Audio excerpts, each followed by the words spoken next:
Yesterday, I've shared the news with you guys that Tom Brady met with Matthew Stafford, and today I've got more details for you. It looks like the Raiders and Matthew Stafford are agreed on work together. Let me break down everything for you, plus I will share what happened with the Las Vegas Raiders at the NFL Combine. I'm going to walk you through all the confirmed players the Raiders have met with, and some other prospects to watch, plus a shocking update on Malcolm Koonce that you don't want to miss. So, let's dive into it. What's up, buddies? Welcome back. If you are new here, make sure you hit the subscribe button. We cover all AFC West news here on this channel. First, let's talk about the biggest rumor circling the Raiders, Matthew Stafford. There was some confusion about whether or not Stafford and Tom Brady meeting in Montana was a coincidence or something planned. But what really matters is that the Raiders won't face any trouble for it. Stafford's agent had approval for the meeting, and that means everything is above board. According to reports, the Raiders and Stafford have agreed on the trade compensation, which essentially means Stafford is one step closer to joining the team. Now, all that's left is for the Los Angeles Rams to either match the offer or agree on the compensation with the Raiders. Vincent Bonsignore, a Raiders beat writer,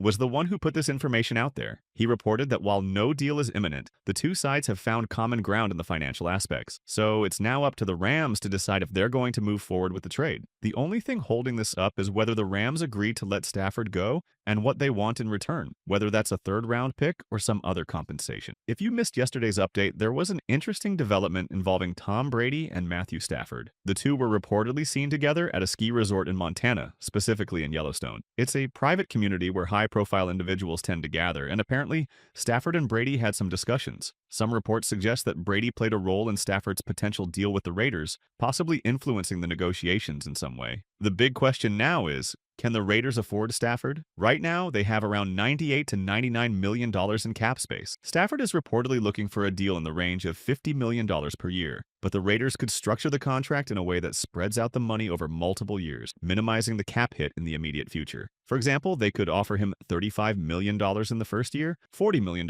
in the second, and $45 million in the third while adding void years to balance the numbers. The Rams are in a tricky situation financially. They spent a lot on key players and went all in when they first acquired Stafford. Now they're at a point where they have to decide whether to keep him or move forward with a rebuild. Some reports indicate that they might be interested in Gardner Minshew as a short-term solution if they do trade Stafford. If that's the case, it would work in the Raiders' favor by lowering Stafford's asking price. Ultimately, the Raiders have to be smart about this. If the Rams are asking for a first-round pick, it might not be worth it. That pick holds significant value, and this year's draft class has some top-tier talent. If the Rams are willing to accept a future first-rounder instead, that could be a more reasonable deal, especially since the Raiders, with Stafford, would likely pick lower in next year's draft. While there is a lot of speculation, it's also worth noting that some believe Stafford may not actually leave the Rams. There's a chance that this whole situation is just about Stafford exploring his market value. The Rams might be letting him talk to other teams just to gauge what he's worth. If other teams aren't willing to meet his demands, Stafford might end up staying in Los Angeles after all. Now, let's dive into the Raiders' confirmed combine meetings and other potential prospects who could be a good fit for the team. I'll break this down by position for better clarity.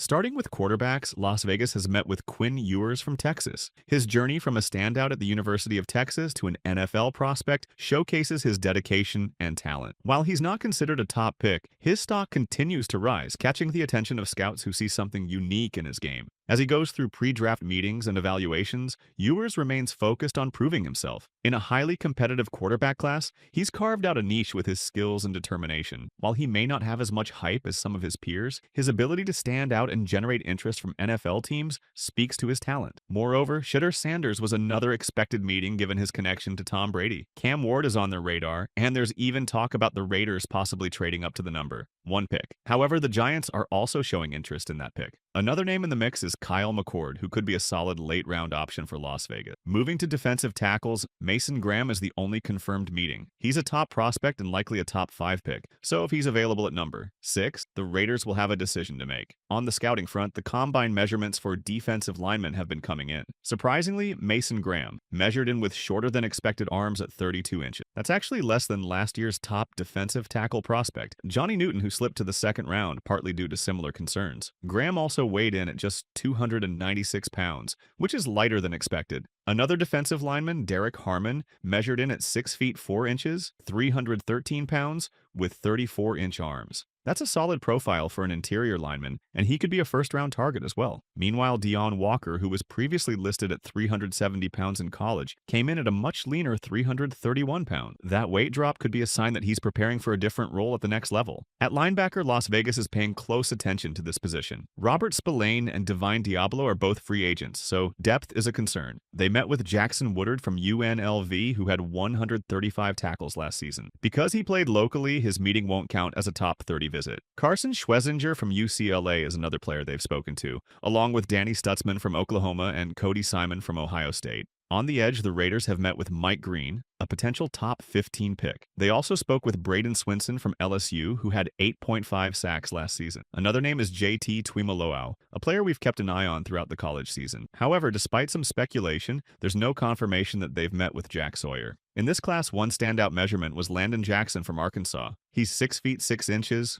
264 pounds, with a strong motor and some refined pass rush techniques. There's a lot of depth at the edge position in this draft, which could allow the Raiders to find quality talent outside the first round. Now, let's move to the cornerback position. Will Johnson met with the Raiders and had some positive things to say about Pete Carroll. Other confirmed meetings include Benjamin Morrison from Notre Dame, Jaden Barron, who is rising on draft boards due to his versatility, and Siobhan Revel Jr., a talented but injury-prone prospect from ECU. Trey Amos from Ole Miss and Kobe Bryant from Kansas also met with the team. Defense is clearly a priority, but they also have offensive needs. It'll be interesting to see how they balance their approach in the draft. Now, let's talk about potential trade. One name that has surfaced is Patriots defensive tackle Davon Godchaux. He has been given permission to seek a trade, and there are a lot of connections between him and this Raiders staff. He's 31 years old, but he played 680 snaps for New England last season. If the Raiders are looking for a rotational piece to provide depth, he could be an option. Financially, acquiring Godchaux wouldn't break the bank. He has 2 years left on his contract, but with no guaranteed money left, Las Vegas could move on easily if needed. The projected cost? A 7th-round pick in the 2026 draft. The Patriots are looking to stockpile draft capital, so it makes sense. But if the choice is between trading for Godchaux or re-signing Adam Butler, Butler should be priority. That said, if Godchaux is seen as a potential replacement for John Jenkins,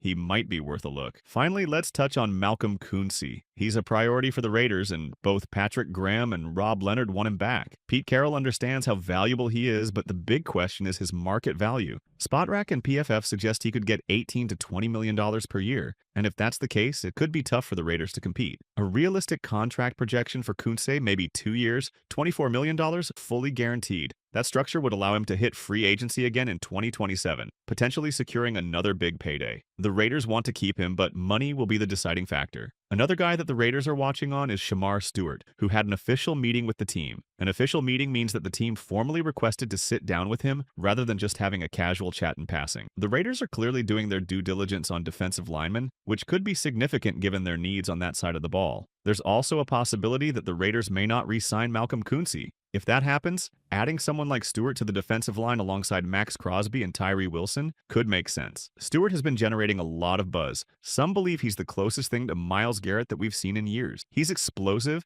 has an elite first step, and can bend well off the edge. While he's not a finished product just yet, his raw potential is undeniable. If the Raiders are serious about upgrading their pass rush, Stewart could be a real possibility in this draft. Another name that came up in meetings was Malachi Starks, a safety prospect. The Raiders have some pending free agents at that position, and if they don't bring back key players, someone like Starks could be in play. However, the challenge is that he's projected as a first-round pick, which raises the question of whether he's worth the 6th overall selection. Safeties generally don't hold as much value as edge rushers or defensive tackles in the draft hierarchy, so that would be a big decision for the team. Additionally, Malachi Moore also had a visit and spoke highly of the Raiders organization. Xavier Watts from Notre Dame is another name to watch. He had 6 interceptions last season and is one of the most intriguing defensive backs in the draft. This draft class has an interesting mix of talent. While the very top end of the draft isn't as strong as in previous years, there's a ton of depth at key positions like defensive line, edge rusher, and interior offensive line. The Raiders have 4 picks in the top 75, which puts them in a great position to address multiple needs.